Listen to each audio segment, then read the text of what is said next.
नमस्कार मित्रांनो, कमळी या मालिकेच्या आजच्या भागामध्ये अगदी मनपूर्वक मी तुमचं स्वागत करते। आजच्या भागामध्ये अन्नपूर्णा आजी देवीच्या त्या देवघरामध्ये पूजा वगैरे करत असते आणि तेवढ्यात पार्वती मोबाईल घेऊन येते आणि म्हणते की अन्नपूर्णा मॅडम, तुम्हाला कमळीचा फोन आलेला आहे। तेव्हा अन्नपूर्णा मॅडम फोन घेते आणि बोल ना कमळी असं म्हणते, तर कमळी खुश होत म्हणते की अन्नपूर्णा मॅडम, आजी हे बघा, आज मात्र तुमच्या व्रताचा एक खूप मोठं फळ मिळालेलं आहे। कारण आज मी आपल्या कॉलेजमध्ये तर नाही, परंतु अख्ख्या युनिव्हर्सिटीमध्ये पहिली आलेली आहे। तेव्हा अन्नपूर्णा आजीला फारच आनंद होतो, आनंद अश्रू डोळ्यामधून येतात आणि अन्नपूर्णा आजी म्हणतात की बाळ हे बघ, अगं यामध्ये माझं काही नाही, सगळं काही हे श्रेय तुझं आहे। त्यावरती कमळी विचारते की आजी, पण तुमच्या आवाजाला काय झालं, तुम्ही असं का बोलतात? तेव्हा आता आजी मनात विचार करते की हिच्यासाठी मात्र आज तिचा आनंदाचा दिवस आहे, त्यामुळे हिला काही सांगायला नको। तेव्हा ती थोडीशी गप्प राहते, तर कमळी पुन्हा विचारते की आजी काय झालं, तुम्ही का गप्प बसलात? तेव्हा अन्नपूर्णा आजी म्हणते की अगं काही नाही, मी बरी आहे। कमळी विचारते की तुम्हाला खरंच बरं वाटतं का, मी येऊ का तिकडे?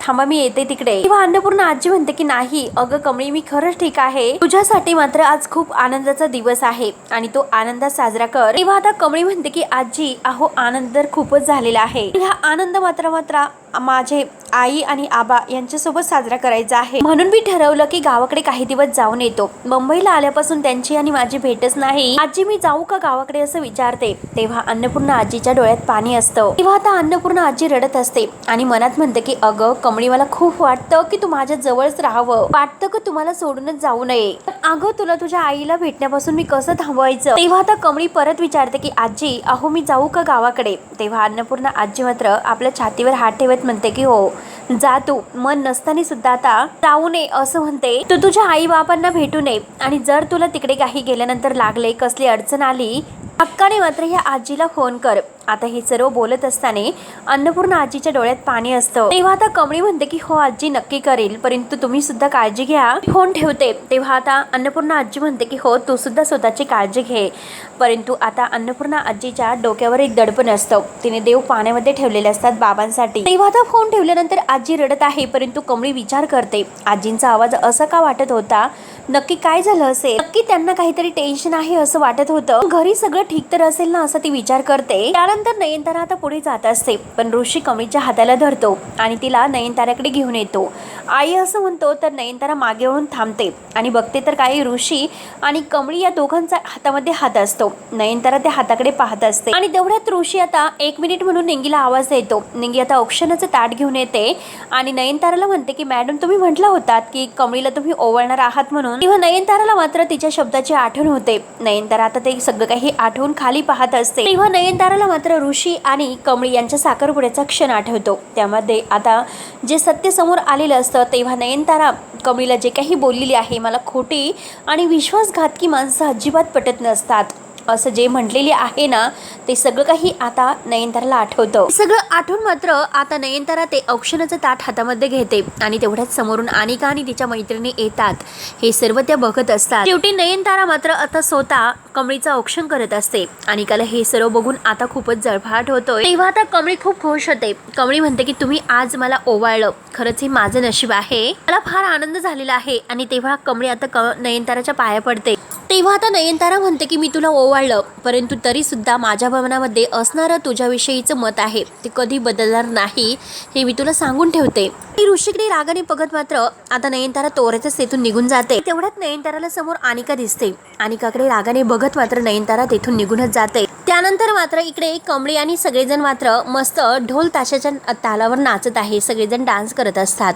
आणि तेवढ्यात निंगीची आता एक मामाची मुलगी आहे, ती आता मुंबईला आलेली आहे। निंगी तिला पाहते आणि खूपच खुश होते आणि कमळीला आवाज देते की कमळे, अगं बघ ना, ही माझ्या मामाची मुलगी आहे, अगं ही मुंबईमध्ये नवीन आहे आणि हिला राहायला सोय नाही, त्यामुळे हिला हॉस्टेलवर घेऊन जावं लागेल। कमळी म्हणते की ठीक आहे, चालतं की, अगं तू नको टेन्शन घेऊ, तू चल आमच्या सोबत। आणि हे बघ, तू निंगीच्या मामाची मुलगी जरी नसती ना, तरी सुद्धा आम्ही तुझी मदत केली असती। हे बघ, अगं जेव्हा आम्ही मुंबईला आलो होतो तेव्हा अशीच मदत मात्र आम्हाला सुद्धा कोणीतरी केली होती। तेव्हा आता निंगीच्या मामाची मुलगी थँक्यू बोलते। आता ह्या तिची बॅग वगैरे घेतात आणि तिला हॉस्टेलवर घेऊन येतात, बसायला खुर्ची वगैरे देतात आणि म्हणतात की हे बघ, काही टेन्शन घ्यायचं नाही, अगदी बिंदास्त राहायचं, आता ही तुझी हक्काची जागा आहे असं समज, काही लागलं तर नक्की सांग. तेव्हा आता कमळी ही तिची बॅग वगैरे ठेवते, तिला पाणी वगैरे घ्यायला जाते आणि तेवढ्यात मात्र तिच्या मामाची मुलगी निंगीला म्हणते की खरंच अगं तुझी मैत्रीण किती चांगली आहेस ग, आम्ही मात्र असं पहिल्यांदा भेटलो असं वाटतच नाही. तिच्याकडे बघू निंगी आता खुशच म्हणते की अगं ती कमळी आहे,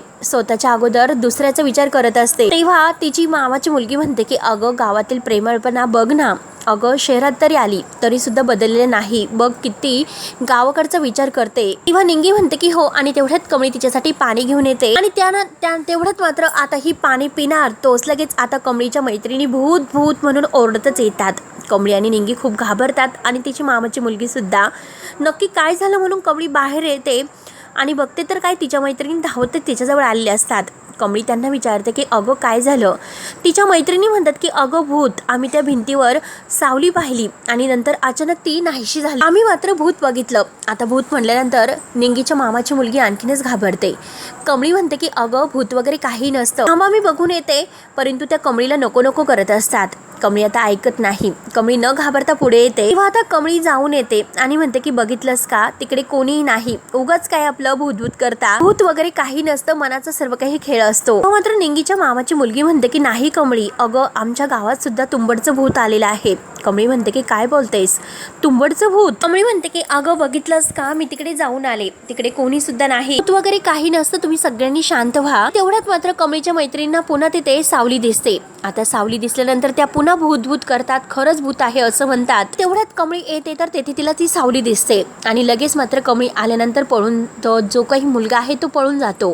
कमळीच्या लक्षात येते. कमळी आता सगळ्यांना शांत राहायला सांगते. कमळी मात्र आता त्या वल्लीवरची एक रग उचलते आणि सगळ्यांना शांत राहायला सांगून तिच्या मागे यायला सांगते. सगळ्या मुली खूपच घाबरलेल्या असतात आणि तेवढ्यात मात्र आता कमळी आणि निंगी मात्र त्या मुलाला पकडतात.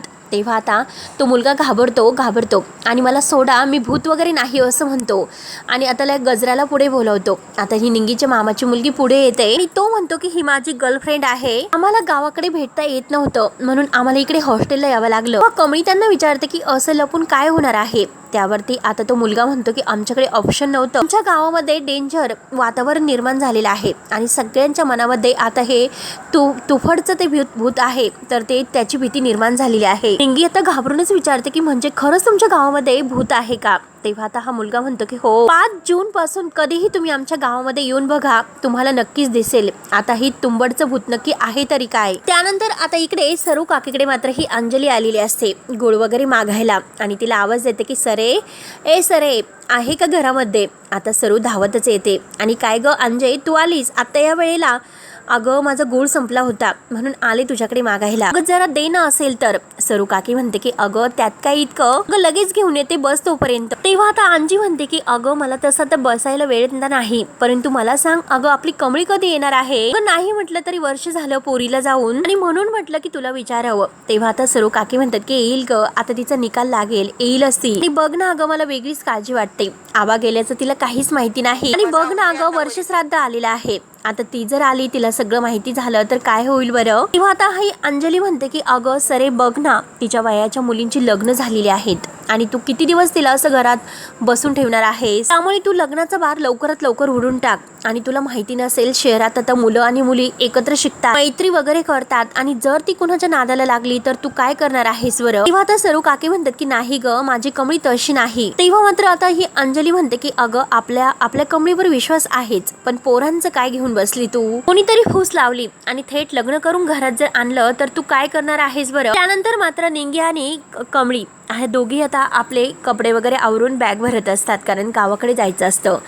तर निंगी म्हणते की अगं मी काही केळीचे चिप्स वगैरे बंड्याला आणायला सांगितलेत, आबांना फारच आवडते. आणि तेवढ्यात बंड्या मात्र सगळं काही घेऊन येतो आणि म्हणतो की काय ग निंगे तू सगळ्या हॉस्टेलला पार्टी देणार आहे की काय, इतकं कशाला मागवलंस बरं. निंगी म्हणते की अरे आम्ही सकाळीच गावाकडे निघणार आहेत, त्यासाठीची तयारी सुरू आहे आणि आता आम्ही जेव्हा गावाकडे जाऊ तेव्हा सरू काकी आणि आबा यांना कमळीचा निकाल सांगू. कमळी विद्यापीठात पहिली आली असं म्हटल्यानंतर आबांना हे ऐकून खूपच भारी वाटेल. तेव्हा कमळी म्हणते की अरे बंड्या बघ ना केव्हा जाते आणि आबांना कडकडून मिठी मारते, असं झालेलं आहे बघ. आणि बंड्याला मात्र आता आता काय उत्तर द्यावं तेच काही कळत नसतं. तो म्हणतो की कमळे निंगे अगं आता लगेच कुठे जातात. बंड्या आता असं म्हटल्यानंतर कमळी म्हणते की बंड्या तू काय बोलतोस, अरे निकाल लागला आणि आम्ही निकाल लागल्यानंतर जाणारच होतो.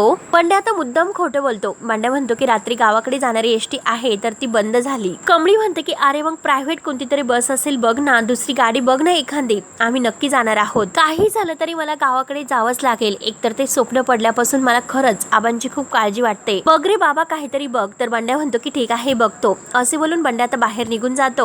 तर निंगी आता कमळीच्या हातामध्ये तिचं सर्टिफिकेट वगैरे देते आणि म्हणते की बघ. कमळी म्हणते की हो.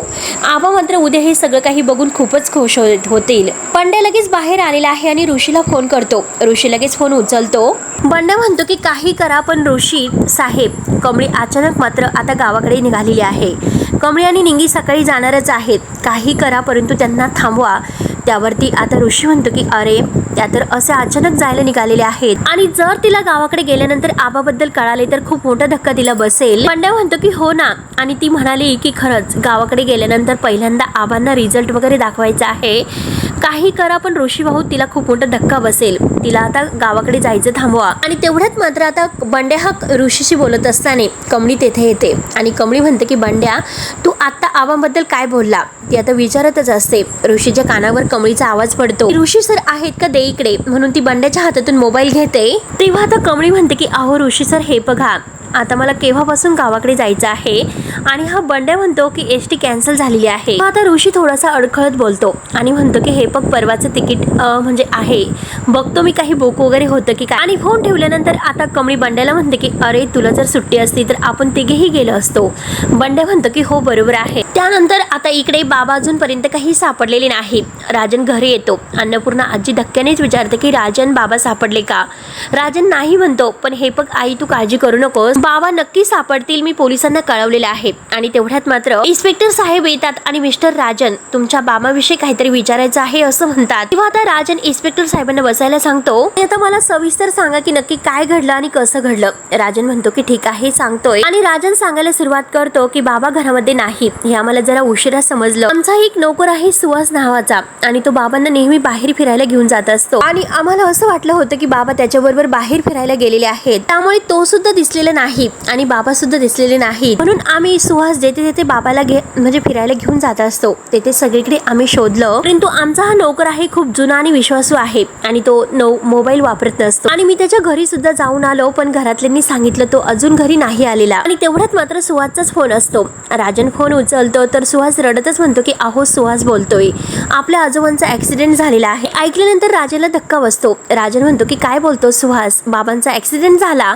तेव्हा अन्नपूर्णाला सुद्धा हे ऐकून धक्का बसतो. सुहास रडतच म्हणतो की मी त्यांना घेऊन हॉस्पिटलला आलोय. आणि कुठल्या हॉस्पिटलला बाबा कसे आहेत असं विचारतो. तेव्हा सुहास रडतच म्हणतो की ICU मध्ये आहे, डॉक्टर त्यांना चेक करतात. तर राजन घाईने फोन ठेवतो निघालो म्हणून. अन्नपूर्णा आजी विचारते की राजन काय झालं, अरे कुठल्या हॉस्पिटलला आहे ते, बरे आहेत ना ते. आता राजन म्हणतो की आई चल. इन्स्पेक्टर साहेब अन्नपूर्णा हे सगळेजण आता हॉस्पिटलला निघून येतात. त्यानंतर मात्र आता ऋषी हॉस्टेलला आलेला आहे आणि बंड्याला येऊन तो भेटतो. बंड्या म्हणतो की हे बघ ऋषी भाऊ त्या दोघी सुद्धा आता तयार झालेले आहेत आणि कधीही त्या आता गावाकडे जायलाच निघतील. तेव्हा ऋषी म्हणतो की त्यांना आता गावी जाता येणार नाही आणि तसंही मला तडकाफडकी तर इतकं काही सांगताच येणार नाही. आणि तिला जेव्हा हे सत्य कळेल तेव्हा तिला खूप मोठा धक्का बसणार आहे आणि ह्या सगळ्यातून तिला बाहेर काढावं लागणार आहे आणि तिला सांगण्याचं गरजेचं आहे. त्यामुळे तू एक काम कर, बाहेर गुल्फीवाला आहे तू तिला घेऊन तिकडे ये. तेव्हा आता बंड्या कमळीला घेऊन तिकडे येतो. तेव्हा कमळी ऋषीला म्हणते की ऋषी सर मी मगाचपासून पाहते की तुम्हाला नक्की काहीतरी बोलायचं आहे, पण नक्की काय बोलायचं आहे बरं. आणि हे बघ अगं ही गुल्फी मला फारच आवडते आणि लहानपणी जेव्हा ती कपड्यावर सांडायची तर आई मला ओरडायची. तेव्हा कमळी म्हणते की तुम्हाला आज सुद्धा ओरडा खावा लागणार आहे बहुतेक. आणि त्याच्या हातामध्ये कुल्फी असते आणि कमळी म्हणते की बघा ते सगळे डाग तुमच्या कपड्यावर पडलेले आहेत. कमळी रुमालने मात्र सगळी साफ करून घेते. तेव्हा आता कमळी ऋषीकडे पाहते आणि ऋषी कमळीकडे आणि म्हणतो की कमळी हे मात्र मला काही पटलं नाही, तू का गुल्फी खात नाही बरं. तर कमळी म्हणते की हे बघा जोपर्यंत मी गावाकडे जाऊन आबांच्या हाताने पेढा खात नाही तोपर्यंत मला गोडाचं तर काही खायचं तर नाहीच, पण खायचं तर बाजूलाच परंतु मला जेवायचं सुद्धा नाही. त्यामुळे तुम्ही खाऊन घ्या माझ्याकडून, तुम्हाला ही ट्रीट असेल. तेव्हा ऋषी म्हणतो की नाही, तो असं काहीच करणार नाही. आणि ट्रीटचा काही संबंध, तर कमळी म्हणते की अहो तुम्ही मला इतकी मदत केली परीक्षेमध्ये आणि मला गाईड केलं, सगळं काही समजावलं आणि त्यामुळेच मात्र मी पहिली येऊ शकले, त्यामुळे तुमच्यासाठी ही ट्रीट असेल. ऋषी म्हणतो की मी तुला गाईड केलं, त्याचा तुला फायदा झाला. नवीन मात्र जे काही आता फ्रेशर स्टुडंट येतील त्यांना सुद्धा फायदा झालाच पाहिजे, त्यामुळे मला असं वाटतं की तू त्यांना गाईड करावं. त्यामुळे तू कॉलेजवर ये आणि आपण सगळं काही व्यवस्थित करून घेऊयात. कमळी म्हणते की अहो हे बघा, आता मात्र त्याचा आपण नंतर करूयात. नवीन ऍडमिशन होतील तेव्हा आता सगळ्यांना आपण व्यवस्थित समजावूयात, पण तोपर्यंत मात्र मी गावाकडे जाऊनच येते.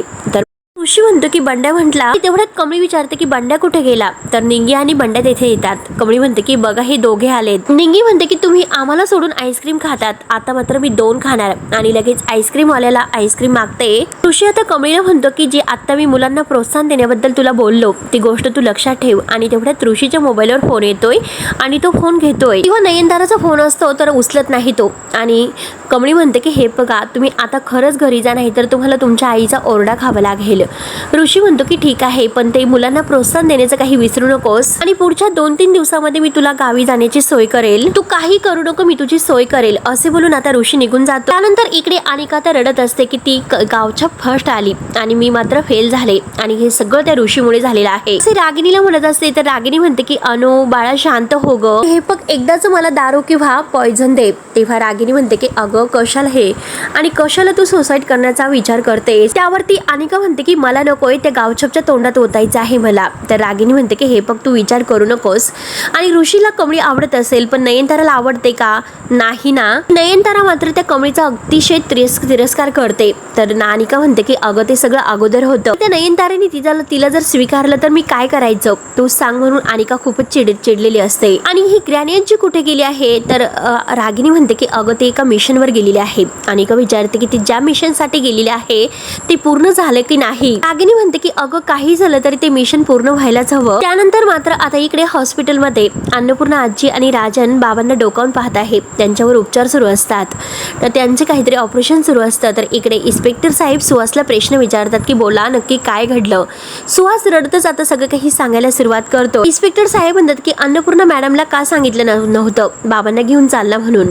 तेव्हा सुहास रडण्याचं नाटक करतो आणि म्हणतो की मॅडम झोपल्या होत्या, मी त्यांना आवाज दिला पण त्यांनी ऐकलं नव्हतं. आता अपघात कसं झाला त्याबद्दल विचारतो तर सुहास पुन्हा खोटं बोलतो आणि म्हणतो की मी साहेबांना रस्त्याच्या कडेने घेऊन चाललो होतो, तेथे एक खड्डा होता, मी साहेबांना पाणी आणण्यासाठी गेलो होतो, अचानक मात्र उतारावरून व्हीलचेअर खाली गेली. तेवढ्यात मात्र बाबांना अचानक गाडीने धक्का दिला, तो गाडीवाला पळून गेला, मला जर उडवलं असतं तर तरी चाललं असतं. म्हणून सुहास रडण्याचं नाटक करतो. विनाकारण मात्र आता ह्या म्हणजे बाबावर टेन्शन आलं आणि साहेब माझं काही बरं वाईट झालं असतं तर बरं झालं असतं, निदान ह्या देववांसाला काही झालं तर नसतं. तेव्हा तो नाटक करत बोलत असतो. तेव्हा इन्स्पेक्टर साहेब म्हणतात की त्या गाडीवाल्याचा आम्ही शोध घेतोय. आणि तेवढ्या डॉक्टर बाहेर येतात. अन्नपूर्णा आजी विचारते की कसे आहे त्यांची तब्येत वगैरे. तर डॉक्टर म्हणतात की पुढचे 48 तास त्यांची तब्येत खूप क्रिटिकल आहे, त्यांचे प्रयत्न सुरू आहेत पण काही सांगू शकत नाही. तेव्हा अन्नपूर्णा आजी रडायला सुरुवात करते. तर राजन अन्नपूर्णाला समजावत असतो. तेव्हा मात्र आता अन्नपूर्णा आजी आई तुळजाईला हात जोडते. तर विश्वास आपल्या मनात हसत असतो आणि म्हणतो की कामिनी मॅडमचा डाव काही फेल जाणार नाही, त्या म्हातारीची नाडी बंद पडल्यानंतरच मी त्याला इथे घेऊन आलो, किती काही झालं तरी हा म्हातारा नाही वाचू शकत. त्यानंतर मात्र निंगी आणि कमळी मात्र इतक्या रात्रीचं आजीला भेटायला येतात. निंगी आता बाहेर उभं राहते दोघीही. तर निंगी म्हणते की अगं इतक्या रात्रीचं आपण त्यांना भेटायला आलो, त्यांना चालेल का. तेवढ्यात मात्र आता त्या आत येतात आणि आवाज देत असतात की आजी बाबा असा आवाज देतात काका. तर लगेच रागिनी बाहेर येते. रागिनी म्हणते की काय ग तुला घराच्या बाहेर काढलं होतं, येथे येण्याची हिंमतच कशी झाली. अनिका म्हणते की काय ग कशाला आली. आणि मॉम हिला कळत नाही का सेल्फ रिस्पेक्ट नाही की हिला सतत काय इथे येत असते न बोलावता. तेव्हा रागिनी म्हणते की हे बघ मॉम इथे नाही, त्यामुळे तुम्ही आत्ताच्या आता इथून निघायचं. तेवढ्यात अनिका म्हणते की आता मला कुठे रिलाईज झालेलं आहे, कारण हिने आता हे टॉप केलेलं आहे एक्झाममध्ये, त्यामुळे बहुतेक ती आजीला हे सर्व सांगायला आली असेल. म्हणजे काय होईल की आजी खुश होईल आणि हिला बक्षीस देईल, यामुळेच ती इथे आली. आपल्या महाजनांच्या पैशावर ही फुकटी जगते. तर आता कमळीला राग येतो. कमळी रागाने म्हणते की अनिका तुमच्या डोक्यामध्ये कायम घाणाचे कारस्थानं सुरूच असतात, त्यामुळे ही तुमच्या डोक्यातील घाण आहे, आम्ही इथे आजींना भेटायला आलो. रागिनी म्हणते की तुमचं झाले असेल तर तिकडे दरवाजा आहे, तुम्ही निघा इथून, आजी इथे नाहीत. कमळी म्हणते की मला तुमच्यावर विश्वास नाही, मी खोलीमध्ये जाऊन बघतो. तेव्हा आता कमळी जायला जायला निघते तर अनिका तिला अडवते. निंगी म्हणते की जाऊन दे, कशाला यांच्या तोंडाला लागते, आपण आजी आल्यानंतर त्यांना भेटूयात, चल आता इथून. आता कमळी आणि निंगी घरातून बाहेर येतात. कमळी आता निंगीला म्हणते की ह्या दोघी एकमेकांना काय समजावतात, नुसतं आजींना भेटायचं एवढंच म्हणलं होतं. तेव्हा आता कमळी म्हणते की अगं असं कसं होईल, राजन काका सुद्धा घरात नाही आणि ह्या आजी सुद्धा नाहीत, नक्कीच काहीतरी प्रॉब्लेम झालेला आहे, काही झालं तरी काहीतरी झालं असेल असं कमळीच्या डोक्यात येते. तेव्हा मित्रांनो, हा भाग येथे संपतो. पुढे नक्की काय होणार आहे हे बघायला विसरू नका. तोपर्यंत धन्यवाद.